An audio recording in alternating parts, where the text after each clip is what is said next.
Taiho had not spoken to another living soul in 43 days. He preferred it that way. The lunar station floated in the cold darkness near Europa, one of Jupiter's many moons. It was an old station, built decades ago when humans first started mining ice from the frozen surface below. Most people had forgotten it existed. Most people had forgotten Taiho existed too, and he was fine with that. Every morning, he woke up at the same time. He ate the same tasteless food from sealed packages. He checked the same machines. He fixed whatever was broken. Then he went to sleep and did it all again. 7 years of the same routine. 7 years of silence. 7 years of trying to forget. Before the station, Taiho had a wife named Hana.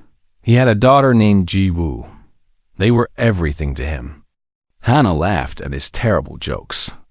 Ji-woo would sit on his shoulders and pretend she was flying through space.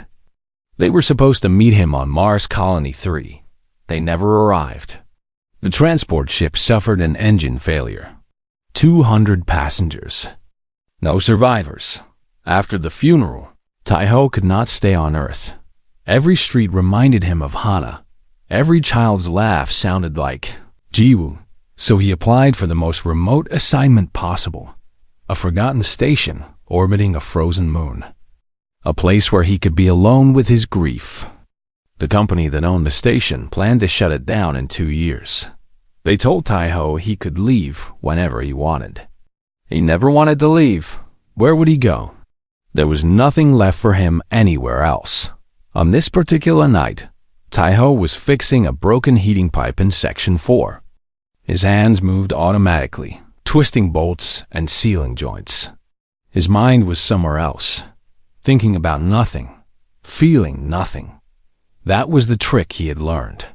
Feel nothing, and nothing could hurt you. Then the alarm screamed. Taiho dropped his wrench and ran to the control room. Red lights flashed across every screen. His fingers flew over the keyboard, pulling up sensor data. Something was approaching the station. Something big. Something moving very fast. He checked the identification codes. Nothing matched. The approaching vessel was not in any database. It was broadcasting on communication frequencies that humanity had stopped using 200 years ago. The signal was weak, broken, desperate. Taiho hesitated. Protocol said he should stay silent. Protocol said he should let the unknown vessel pass. But something in that broken signal called to him. It sounded like pain. It sounded like someone who had lost everything. He opened the communication channel. Static filled his ears at first. Then a voice came through. It was deep and strange, like thunder rolling across mountains. The words were slow and difficult, as if speaking was painful. Human, we request shelter. We are the last. Taiho stared at the speaker. His heart beat faster than it had in years. Who are you? What ship is that? A long pause. More static. Then, not ship. We are dying. Please. The vessel came closer. Taiho activated the external cameras and watched the screen. What he saw made him forget how to breathe. It was not really a ship. It was something organic, something grown rather than built. And clinging to its surface were creatures unlike anything Taiho had ever seen. They were massive, each one larger than his shuttle. They had wings and tails and scales that caught the distant sunlight. Their bodies glowed with soft patterns of light like dying stars. Dragons. They looked exactly like the dragons from old Earth stories. But these were real. These were alive. And they were clearly dying. Taiho counted them. 10 dragons, holding on to their strange vessel with the last of their strength. Their glow was weak. Their movements were slow. Some were not moving at all. His mind raced through everything he knew about alien life. Humanity had found bacteria on Mars. They had discovered simple organisms in the oceans of Europa. But intelligent. Aliens? Dragons? Nothing in any record mentioned anything like this. Human. The voice came again, weaker now. "We have traveled very far, so tired, so cold. We ask only shelter, brief rest. Then we go. We will not trouble you." Taiho looked at the creatures on his screen. They were strangers. They were completely unknown. They could be dangerous. Every smart decision said to keep his distance, to let them drift past, to stay safe in his little bubble of loneliness. But then he saw one of the smaller dragons slip. Its grip on the vessel failed, and for a terrible moment, it floated free in the black void. Another dragon, larger and silver-scaled, reached out and caught it. The silver dragon held the smaller one close, protecting it, refusing to let go even though the effort clearly caused pain. Taiho had seen that gesture before. He had made that gesture before. It was the way a parent holds a child. It was love fighting against impossible odds. His hand moved to the control panel. He opened the cargo bay doors. "Come in," he said. His voice cracked. He had not spoken this many words in weeks. "All of you, come inside." For a long moment, nothing happened. Then the dragons began to move. Slowly, painfully, they detached from their dying vessel and flew toward the station.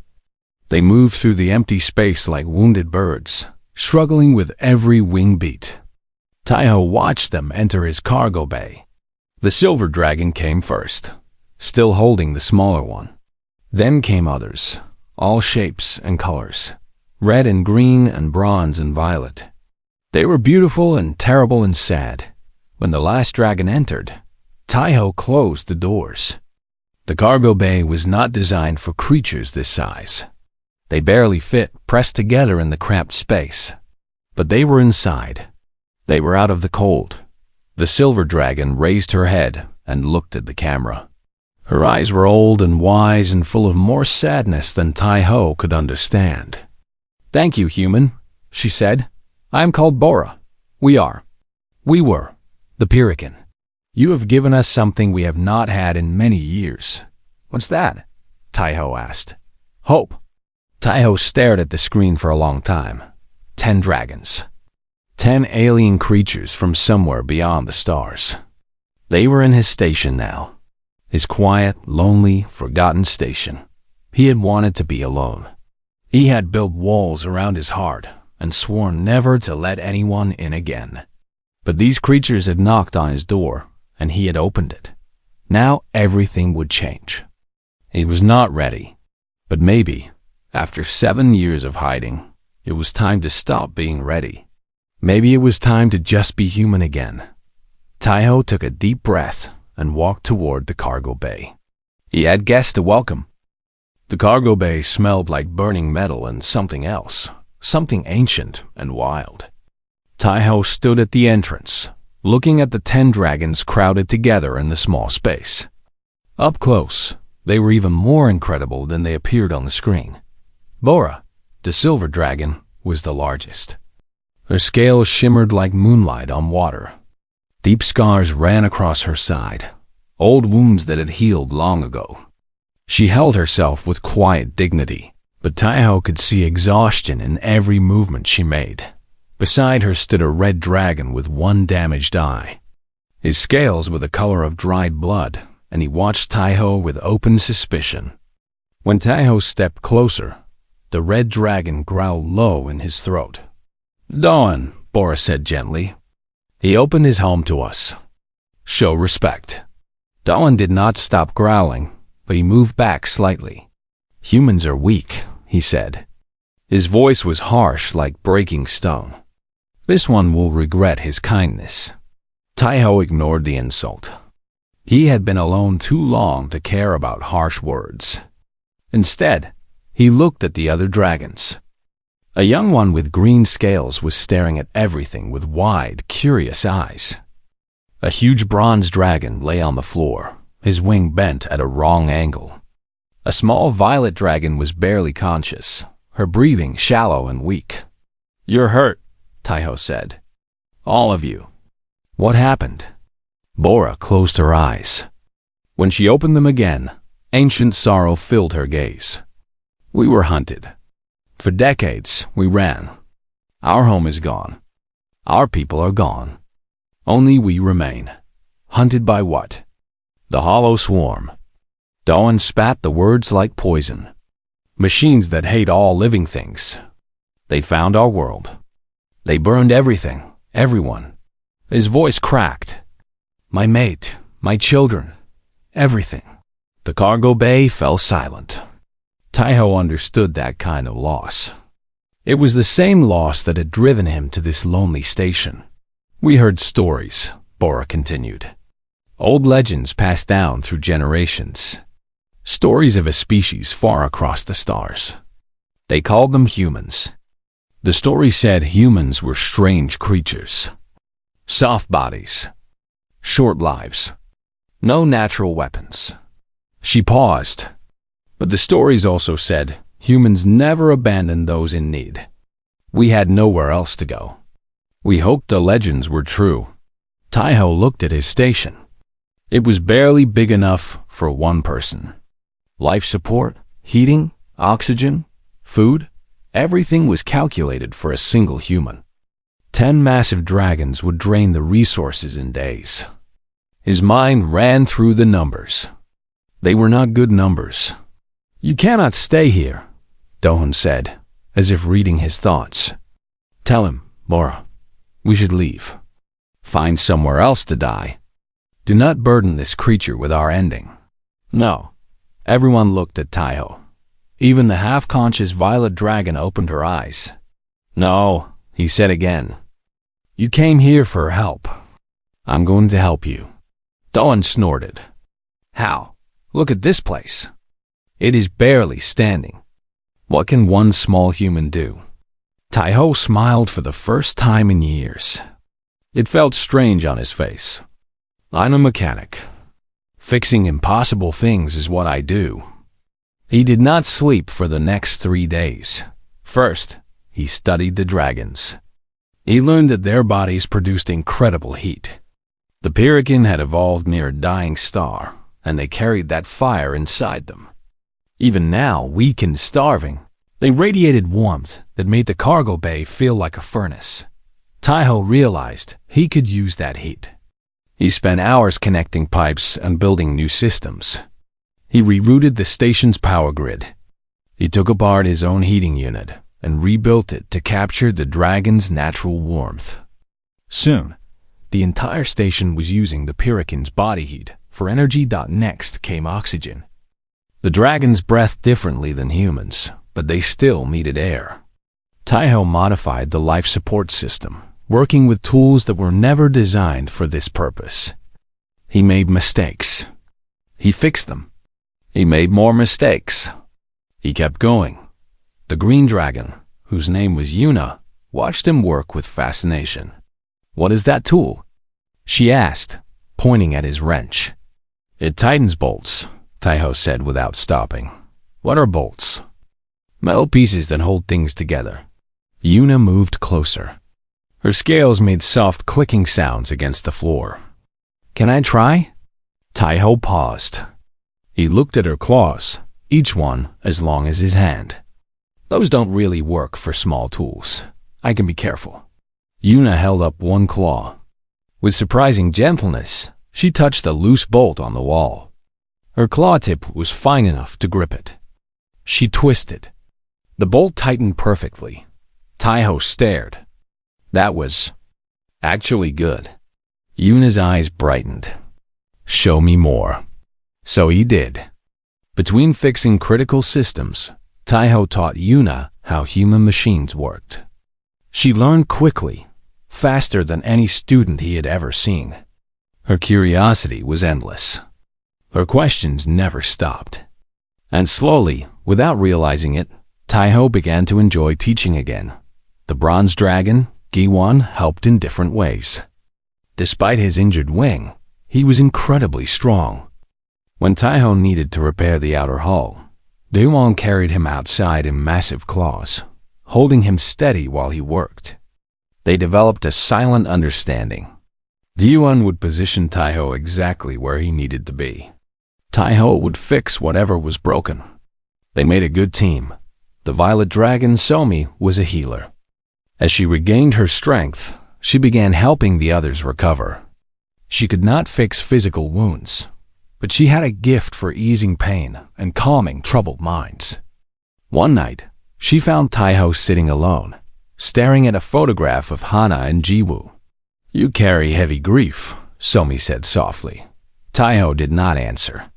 "I cannot take it away," she continued. "But I can tell you something.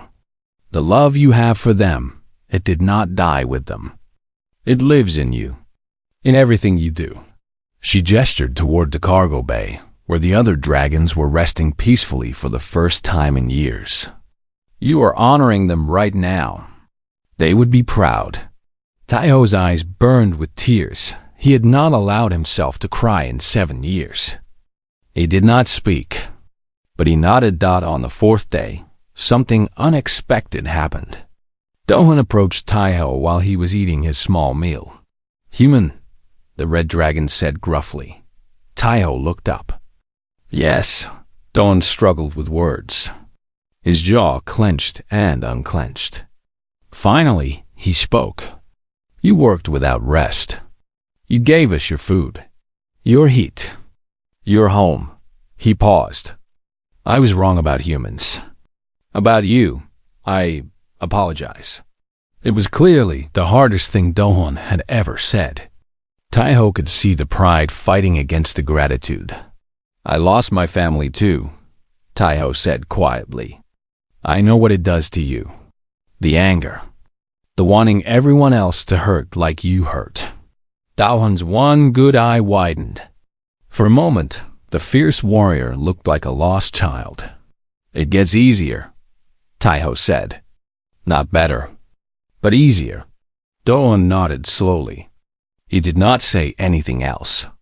But when he walked away, his growl was gone. 3 weeks passed. The station transformed into something new.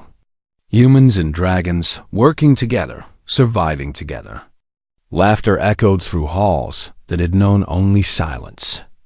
The cold emptiness in Taiho's heart began to warm. Then Bora's scales started flickering with distress patterns. "Something is coming," she said, her voice tight with fear. Taiho checked the sensors. Hundreds of contacts were approaching. Thousands, a massive swarm of metal and death, crossing the darkness toward them. The hollow swarm had found them. Taiho looked at his new family. 10 dragons who trusted him. 10 lives depending on him. "How long?" he asked. Bora's ancient eyes filled with sorrow. "Hours, perhaps less." Taiho stood straighter. Fear tried to grip his heart, but he pushed it away. He had spent 7 years waiting to die. He was done waiting. "Then we have work to do," he said. "Let's get ready." The sensor screen filled with red dots. Each dot was a machine designed to kill. Each dot was part of the hollow swarm that had destroyed the dragon's home and hunted them across the galaxy.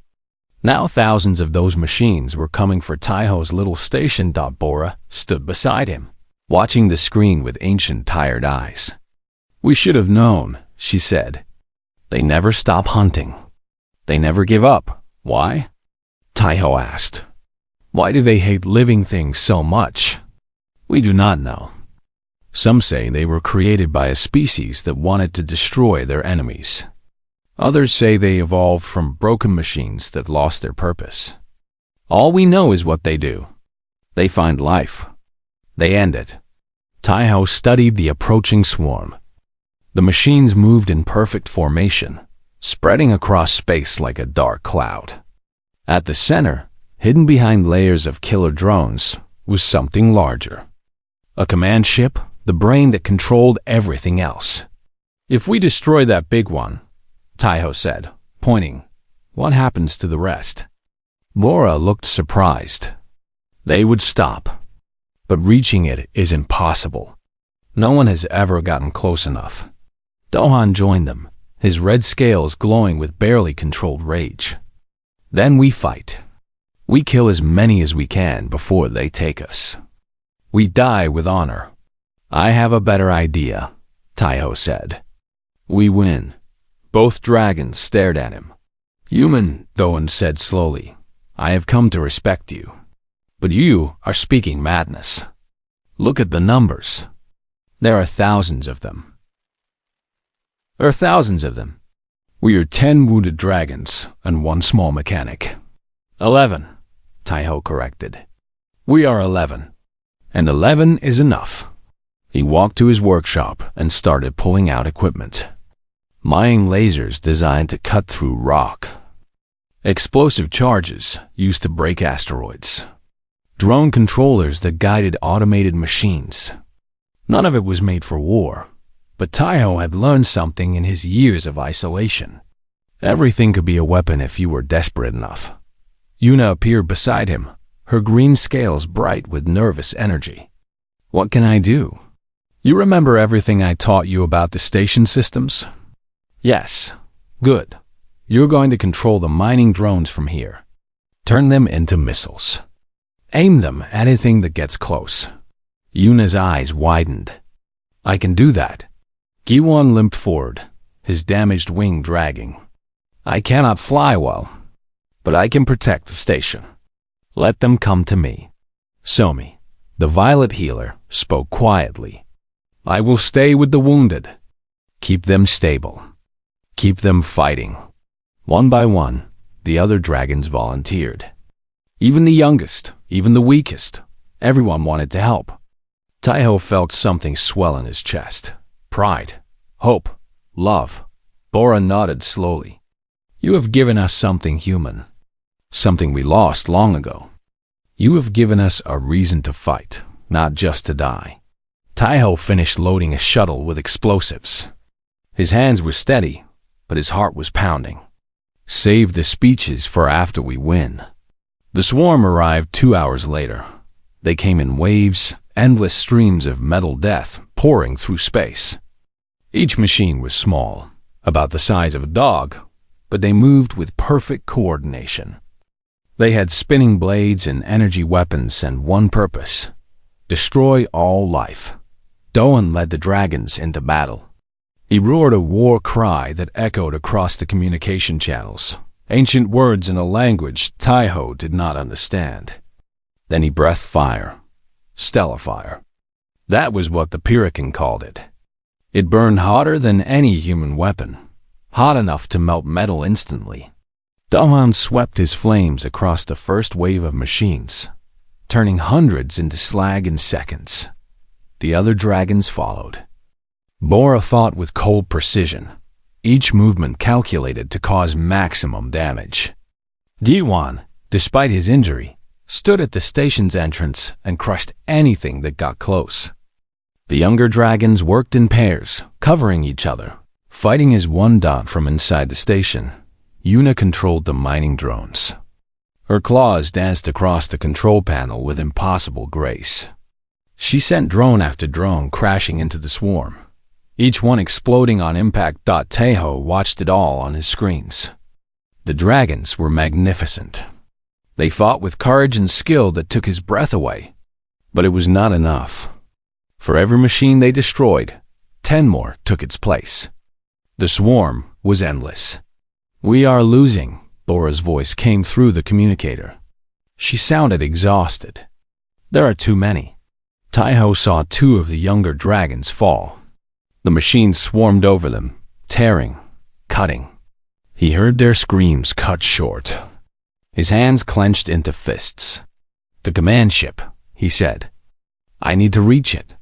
Impossible, Doan growled between attacks. You would never survive. I don't need to survive. I need to win. Silence on the channel. Then Bora spoke, her voice heavy with understanding. You cannot ask this of yourself. I'm not asking. I'm telling. Taiho was already climbing into his shuttle. Keep them busy. Give me an opening. Human, my name is Taiho. He started the engines. And I'm done watching my family die. The shuttle bay doors opened. Taiho flew into the chaos. The swarm immediately turned toward him. Machines changed course, drawn to this new target. But the dragons were ready. They formed a protective wall around the shuttle, burning everything that came close. Dawn flew beside him, his red scales now black with burns. "I will clear the path, brother." Brother. The word hit Taiho harder than any weapon could. They pushed forward. Jiwan, ignoring his injuries, joined them, using his massive body as a shield. Yuna sent every remaining drone into the swarm, creating explosions that lit up space like fireworks. The command ship grew larger on Taiho's screen. It was ugly, a twisted mass of metal and hate.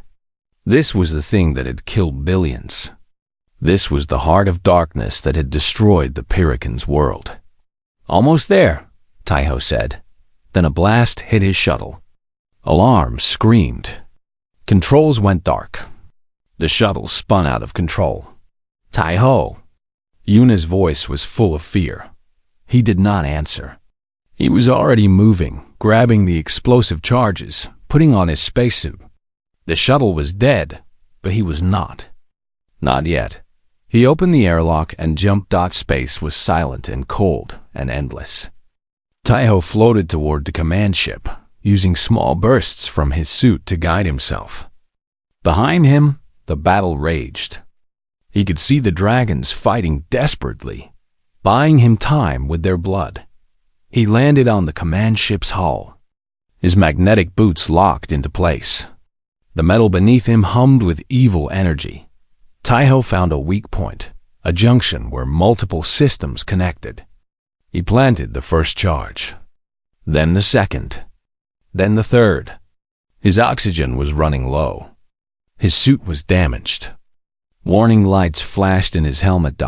He thought about Hana, her laugh, her smile, the way she called him stubborn. He thought about Jiwoo, her tiny hand in his, the way she said, "Daddy," like it was the most important word in the universe. He thought about Bora and Doan and Yuna and all the others. His new family, the ones who had given him a reason to live again. "This is for all of you," he whispered. He pressed the detonator. The explosion was beautiful. It tore through the command ship like sunrise breaking through darkness. Fire and light and destruction spreading outward in all directions. The swarm stopped. Every machine went silent at the same moment, their guiding intelligence destroyed. Thousands of metal bodies drifted lifelessly in space. Taiho floated among them, his suit failing, his oxygen almost gone. The cold was creeping into his bones. His vision was getting dark around the edges. He had done it. He had won. But the cost, a shape appeared above him. Green scales. Worried eyes. Yuna had left the station. She had flown through the dying battle to find him. "Hold on," she said, her voice breaking. "Hold on, Taiho, I have you." She caught him gently in her claws and turned back toward the station. Her wings beat hard, pushing against the void. Taiho smiled inside his broken helmet. "Good girl," he whispered. Then everything went black. Darkness, cold, nothing, then pain. Sharp and real and strangely wonderful because it meant he was still alive. Taiho opened his eyes. He was lying on a soft surface in the station's medical bay. Violet light surrounded him, warm and gentle. Somi was beside him, her healing energy flowing into his broken body. Her scales pulsed with effort, and sweat glistened on her face. "Do not move," she said, without opening her eyes. "You nearly died. Your body needs time." Taiho tried to speak, but only a croak came out. His throat felt like sandpaper. His chest burned with every breath. He could not feel his left arm. 3 days, Somi continued. "You have been unconscious for 3 days. I have done what I can, but human bodies are fragile. Stubborn, but fragile." The door opened. Bora entered, her silver scales dim with exhaustion. When she saw Taiho awake, something in her ancient eyes softened. "You survived," she said. It was not a question. It was wonder. The others? Taiho managed to whisper. Bora's expression flickered with pain. We lost 3. Minho, Yunji, Sujin. They fell protecting you during your flight to the command ship. She paused. They died as warriors. They died free. 3. 3 dragons who had trusted him. 3 lives that would never laugh or fly or see another sunrise. Taiho closed his eyes as grief washed over him. Do not carry their deaths as guilt, Bora said firmly. They chose to fight. They chose to sacrifice. You gave them that choice. Before you, we were only running, only dying slowly. You showed us how to live again, even if just for a moment. The swarm? Taiho asked. Destroyed, completely. When the command ship fell, every machine stopped. We have confirmed it. The hunting fleet is dead. Bora moved closer. You did the impossible, human. You saved us. The door burst open again. Yuna rushed in, her green scales practically glowing with relief. She stopped at the edge of the bed, clearly wanting to get closer, but afraid of hurting him. You're awake, she said. Her voice trembled. I thought, when I pulled you from space, you were so cold. You weren't breathing. I thought I was too late. You saved me, Taiho said. You flew through a battle to save me. Yuna looked at the floor. You saved us first. Many times. It was the least I could do. Dohan appeared in the doorway. The red dragon's scales were covered in healing burns. His one good eye was wet with something he would probably never admit were tears. Brother, he said gruffly, next time you decide to blow yourself up, give me warning. I would like to watch. Taiho laughed. It hurt terribly, but he laughed anyway. Over the next few days, the station slowly returned to life. The surviving dragons worked to repair the damage from the battle. Jiwan, despite his shattered wing, organized the cleanup. The younger dragons followed his directions without complaint. Everyone had lost something in the fight, but they had also gained something. Freedom, hope, a future. Taiho recovered slowly. Somi visited every day, pouring her healing energy into him. His left arm regained feeling. His lungs stopped burning. The deep cuts and bruises faded to ugly scars that he wore with quiet pride. On the 10th day after the battle, a new alarm rang through the station. Unknown vessel approaching. The computer announced. Taiho limped to the control room, his heart racing. Another swarm? Had they missed something? But the sensor data showed something different. This was a human ship. A patrol cruiser from the Jupiter Colonial Authority. It was broadcasting a standard identification signal. They must have detected the battle, Bora said. The energy signatures would have been visible for millions of kilometers. The communication channel crackled to life. A woman's voice, sharp and professional, filled the room. Unknown station, this is Captain GA of the JCA vessel Resolve. We detected massive combat activity in your area. Explain your situation immediately. Taiho looked at Bora. She nodded. He opened the channel. Captain GA, this is Taiho, station operator of Moonbase Gamma 7. The situation is complicated. You might want to see for yourself. An hour later, a shuttle docked with the station. Captain GA entered first, followed by 4 armed soldiers. She was a small woman with cold eyes and a face that looked like it had never smiled. Then she saw the dragons. Her hand went to her weapon. The soldiers raised their guns. Dohan growled. Taiho stepped between them. Don't, he said calmly. Move aside, GA ordered. Those creatures are unknown aliens. They could be hostile. They're refugees. They're survivors. And they're under my protection. Your protection? GA looked at him like he was crazy. You're one man, one mechanic on a forgotten station. Who are you to protect anyone? Bora stepped forward. The soldiers tensed, but she moved slowly, peacefully. Her silver scales caught the light. "He is Taiho," she said. "He is the human who opened his door when we had nowhere else to go. He's the human who gave us his food when we were starving. He's the human who flew into an army of machines to save us." She met Jihee's eyes. In our culture, such a person is not just one man. He is a hero. He is family. Jihee stared at the dragon. Something in her hard expression cracked slightly. "You mentioned machines," she said slowly. "What machines?" Taiho told her everything. The hollow swarm, the decades of running, the battle that had just ended. When he finished, Jihee was pale. "We've heard rumors," she said. "Reports from deep space explorers. A machine intelligence that destroys everything it finds. Command thought it was exaggeration, paranoia." She looked at the dragons. "It wasn't." "No," Bora said. "It was not. The swarm is real, and it will continue to hunt. This was only one fleet. There are others."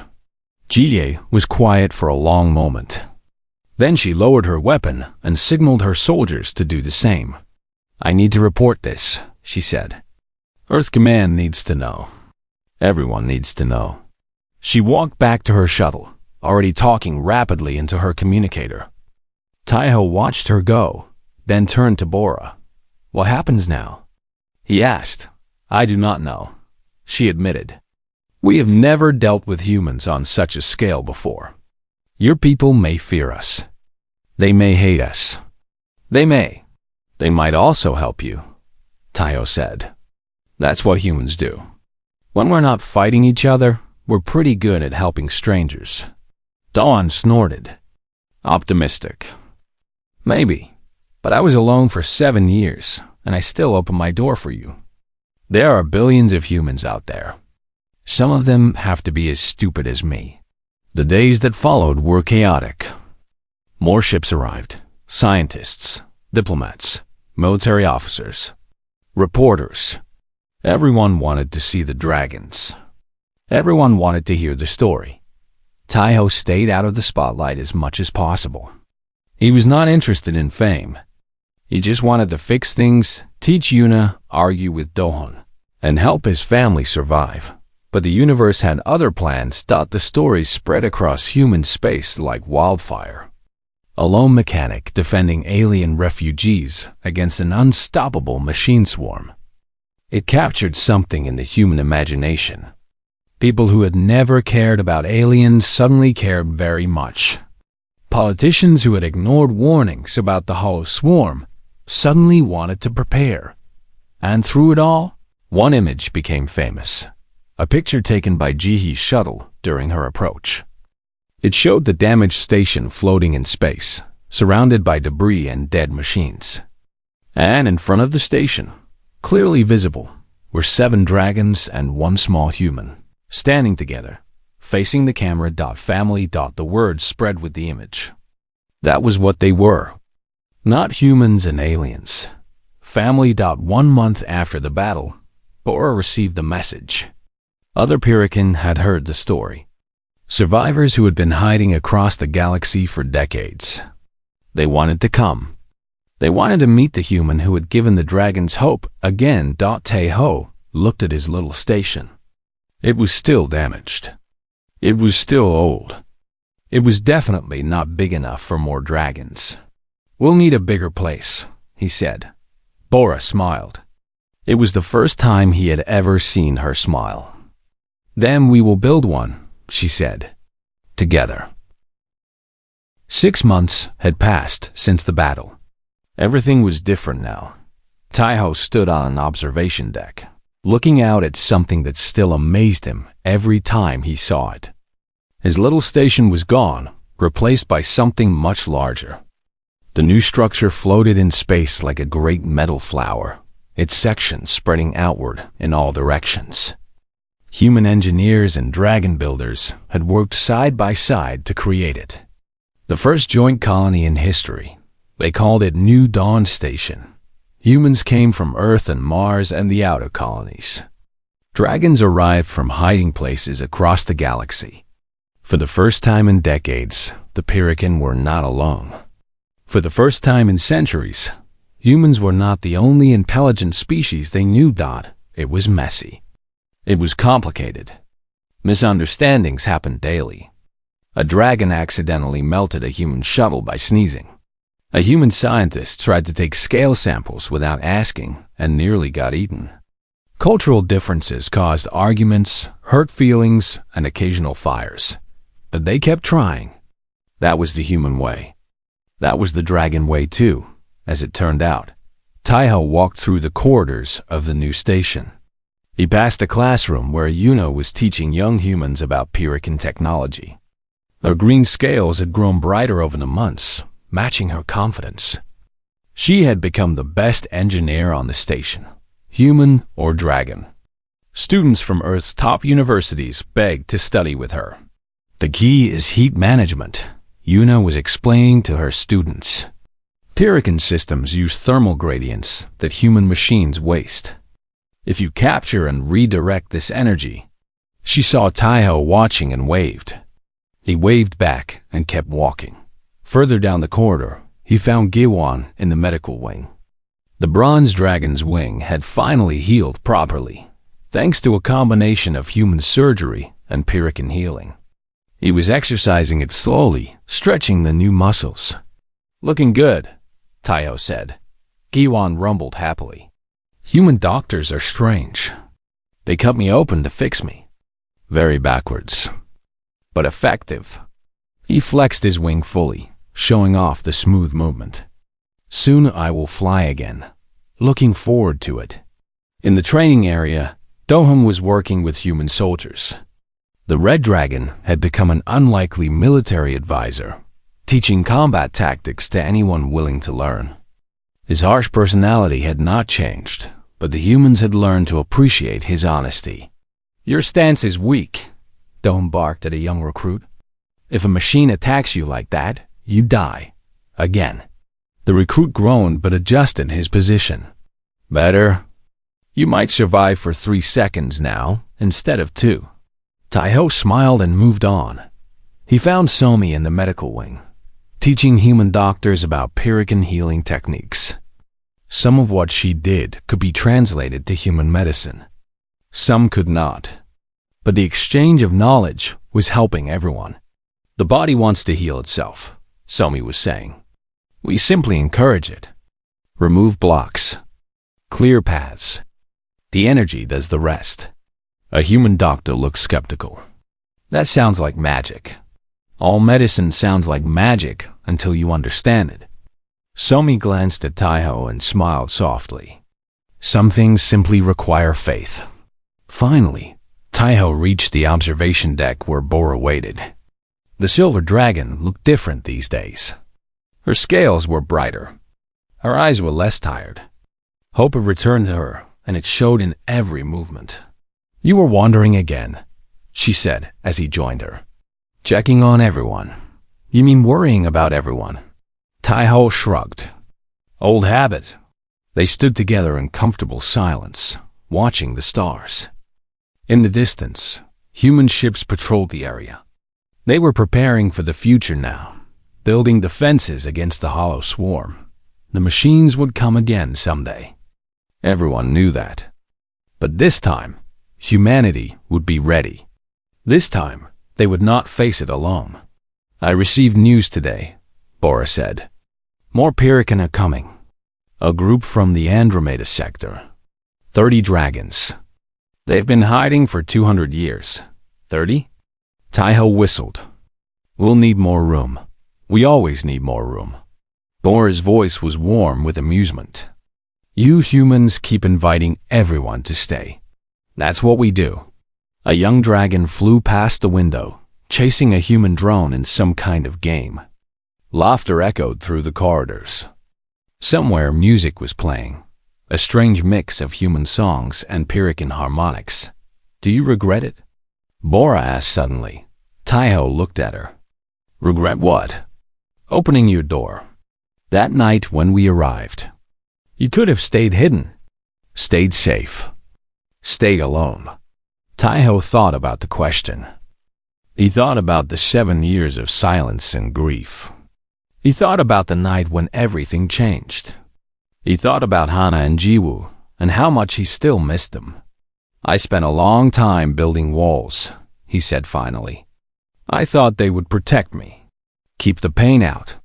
But walls don't just keep pain out. They keep everything out. Joy, love, purpose. He paused. That night I didn't open a door. I tore down a wall. Best decision I ever made. Bora nodded slowly. The legends were right about humans. You are strange creatures. Soft bodies. Short lives. No natural weapons. She turned to face him, her ancient eyes filled with respect. But you have something else. Something rare in this universe. What's that? Courage to care. Even when it hurts. Even when it costs everything. You care anyway. Taiho felt heat rise to his face. We're not that special. You are. You just do not see it because it is so natural to you. Bora spread her wings, catching the light from distant Jupiter. The silver scales sparkled like diamonds. My people had power. We had fire and strength and technology. We had pride. And when the machines came, we ran. We hid. We gave up. She looked at Taiho with something like wonder. One human, alone, broken, with nothing but grief and old machines. And you fought. You refused to give up. You showed us that courage is not about strength. It is about standing up anyway. The observation deck filled with warm light as more dragons and humans gathered. Word had spread that Bora was speaking. Everyone wanted to listen. The Pyrrhican owe humanity a debt we can never repay, Bora continued, her voice carrying across the room. But we can try. We will stand beside you. We will fight beside you. We will build beside you. And when the darkness comes again, we will face it together. Cheers erupted. Dragons roared. Humans clapped and shouted. The sound echoed through the station, a chorus of two species united by something stronger than blood. Family. That night, there was a celebration. The first official festival of New Dawn Station. Humans and dragons ate together, sang together, shared stories together. Cultural exchange happened in 1,000 small ways. A dragon learned to play guitar. A human learned to breathe a tiny flame using Pyrrhican meditation techniques. Children of both species played games that had no rules except joy. Taiho sat apart from the main celebration, watching from a quiet corner. He was not sad. He simply needed a moment alone. Yuna found him there. Why are you hiding? She asked, settling beside him. Not hiding, observing. That is hiding for introverts. Taiho laughed. You've learned too much human slang. Yuna looked at the celebration with bright eyes. I have learned many things from humans. But the most important thing I learned was from you. What's that? That broken things can be fixed. That lonely things can find family. That even the smallest person can change everything. She bumped him gently with her wing. Thank you, teacher, for everything. Taiho's throat tightened. He thought about Jiwoo again. His daughter would have been 23 now. She would have loved Yuna. She would have loved all of this. She would be proud of you, Yuna said softly, as if reading his mind. Your daughter, wherever she is, she would be proud. A tear slipped down Taiho's cheek.